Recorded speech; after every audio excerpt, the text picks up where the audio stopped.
Hai semua, welcome back to my channel Devi Official. Nah guys, jadi di video kali ini aku mau bahas mengenai suatu problematika, suatu materi yaitu yang cukup menarik menurut saya, karena ini adalah bukan hal yang tabu lagi sih ya, yaitu karena kita perlu membahas ini. Kenapa? Karena supaya tidak terjadi banyak korban lagi seperti itu. Untuk selengkapnya, simak videoku, jangan lupa subscribe, kasih like, dan kasih komen.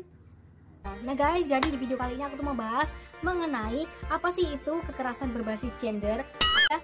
Nah teman-teman, jadi di video kali ini aku tuh mau bahas mengenai kekerasan berbasis gender. Ada yang tahu gak sih apa sih itu kekerasan berbasis gender? Nah, kekerasan berbasis gender adalah sebuah istilah yang digunakan untuk menjelaskan berbagai macam tindakan kekerasan yang dapat mengakibatkan penderitaan kepada seseorang atau membahayakan seseorang, yaitu tuh dinilai berdasarkan perbedaan sosial antara lelaki dan perempuan. Nah, penderitaan tersebut dapat mengakibatkan kekerasan secara fisik atau dampak fisik, psikologis, sosial. Lalu ada penelantaran berupa ancaman, paksaan, berbagai bentuk lainnya yang merampas kebebasan seseorang, baik di ruang publik atau umum maupun di lingkungan kehidupan pribadi. Nah, macam-macam kekerasan berbasis gender itu ada banyak sekali. Salah satunya adalah kekerasan seksual, terus selanjutnya yang kedua ada kekerasan dalam rumah tangga, lalu ada perdagangan perempuan yang berbasis tentang seksual, selanjutnya ada praktek tradisional yang membahayakan, yaitu bisa mutilasi atau eksploitasi alat genitalia atau mengenai seksual. Nah, di sini saya akan membahas mengenai sesuatu yang lagi hits banget, terutama di masa pandemi ini ya, karena ketika setelah diteliti di masa pandemi ini ternyata banyak sekali kejahatan meningkat, yaitu terutama di kejahatan seksual. Nah, yang akan saya bahas di video ini mengenai kekerasan seksual. Nah, kekerasan seksual sendiri itu banyak sekali macamnya, yaitu ada pelecehan seksual, ada prostitusi paksa, ada perdagangan seksual, terus ada eksploitasi seksual, ada penyiksaan seksual, ada perbudakan seksual, perdagangan perempuan, selanjutnya ada penyiksaan seksual, lalu intimidasi atau serangan bernuansa seksual, kontrol seksual, pemaksaan busana atau kriminalitas, lalu pemaksaan aborsi atau hamil, terus penghukuman yang tidak manusiawi yang berdasarkan seksual, lalu praktik tradisional nuansa seksual yang mendiskriminasi seorang perempuan. Jadi ketika kita membahas mengenai kekerasan seksual itu, yang notabene itu korbannya itu adalah perempuan, tapi nggak menutup kemungkinan bahwa penyintas itu terjadi pada laki-laki sebagai korbannya, itu misal lelaki di bawah umur seperti itu. Nah, yang perlu diingat adalah bahwa kekerasan berbasis gender yang notabene-nya adalah kekerasan seksual itu tuh terjadi sudah bermula sejak saat adanya ancaman. Jadi nggak menutup kemungkinan misal udah adanya ancaman, itulah yang dimaksud kekerasan berbasis seksual atau kekerasan seksual. Nah, nggak tanggung-tanggung sih guys, kekerasan seksual ini banyak banget dampaknya kepada kehidupan kita atau kehidupan di masyarakat kita, terutama pada korbannya. Dampaknya itu yang pertama ada dampak psikologis, selanjutnya ada dampak sosial, dan ada dampak fisik. Nah, berbicara mengenai dampak dari kekerasan seksual itu, yang akan saya bahas pertama kali itu adalah dampak psikologis guys. Karena menurut aku ketika psikologis itu terkena, maka dampak lainnya akan otomatis mengikuti, seperti dampak sosial, dampak fisik seperti itu. Nah, dampak psikologis sendiri yang terjadi pada korban itu antara lain si korban merasa menarik diri. Dia merasa rendah diri, aduh aku udah seperti ini, seperti itu.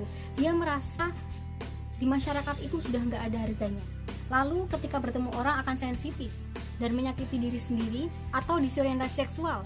Lalu cemas, gelisah. Dan yang paling parah ini adalah trauma. Ketika udah trauma itu membangun psikologisnya untuk menjadi pede lagi. Lah aku udah pede lagi, jadi kuat lagi. Itu yang memang benar-benar kita harus bekerja secara ekstra ya sebagai tenaga kesehatan.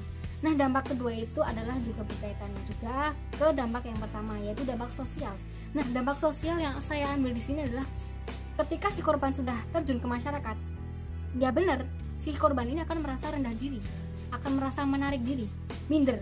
Dia takut akan dibully oleh masyarakat. Padahal sebenarnya ketika kita komunikasi dengan baik antara korban dan masyarakat, insya Allah itu bisa terjalin dengan baik, bisa berjalan dengan lancar, seperti itu. Nah, Dampak yang ketiga ini adalah dampak fisik, yaitu secara langsung. Misal si korban ini terjadi kekerasan yang bener-bener karena si pelaku itu kayak nggak main-main gitu, kekerasan. Misal dia mendapatkan tamparan, dia mendapatkan pukulan, atau kekerasan di alat seksual seperti itu. Jadi banyak banget dampaknya. Nah, dari dampak-dampak tersebut bisa kita simpulkan bahwa dampaknya itu sangat banyak sekali, yaitu ada ketakutan, rasa malu, mudah marah. Si korban merasa mengisolasi diri, merasa tidak aman, gangguan pola tidur atau gelisah, shock, frustasi. Dan yang paling parah adalah ketika sampai ke level stres atau frustasi. Itu benar-benar ke tingkat yang sudah kita harus benar-benar membangkitkan si korban gitu loh. Nah, untuk itu gimana sih penanganannya ketika korban pelecehan seksual ini? Kita harus bagaimana sih? Nah, penanganan yang pertama menurut saya adalah alangkah lebih baiknya pemerintah itu membuat undang-undang menggunakan otoritasnya untuk melindungi hak perempuan. Lalu selanjutnya adalah mendukung pembentukan implementasi dari pemerintah, yaitu terkait dengan kesetaraan gender. Yang ketiga adalah kita harus melibatkan lelaki sebagai bentuk dalam preventif untuk mencegah terjadinya kekerasan seksual. Lalu selanjutnya kita harus membentuk pusat konseling, yaitu bagi korban agar tidak terjadi trauma, seperti yaitu dengan cara misal kita udah bertemu dengan korban langsung, kita mendengarkan keluh kesah korban, apa sih yang jadi keluh kesahmu, kita rangkul korban supaya korban itu mau bercerita dan terbuka dengan kita. Lalu kita harus mengeluarkan empati kita, ketulusan kita, supaya korban bisa bercerita kapan itu kejadiannya, terus di mana saja, terus siapa pelakunya. Nah, setelah itu kita harus berpihak kepada korban, karena korban ini tuh psikologisnya udah terpuruk, maka kita harus mendukungnya dengan cara kita jangan memojokkan korban, terus berempati dan memahami kondisi korban. Terus selanjutnya adalah memberikan informasi kepada korban bahwa itu adalah tindakan kriminal, sehingga korban mengerti akan hak-haknya. Dan kita harus melakukan pelaporan, pendampingan pihak terkait, sehingga kita dapat bekerja sama dengan lembaga bantuan hukum dan konseling, dan kita dapat memecahkan masalah tersebut. Oke, itu tadi adalah sekian materi dari saya mengenai kekerasan berbasis gender, yaitu mengenai kekerasan seksual. Apabila ada salah kata, mohon maaf jika banyak salahnya.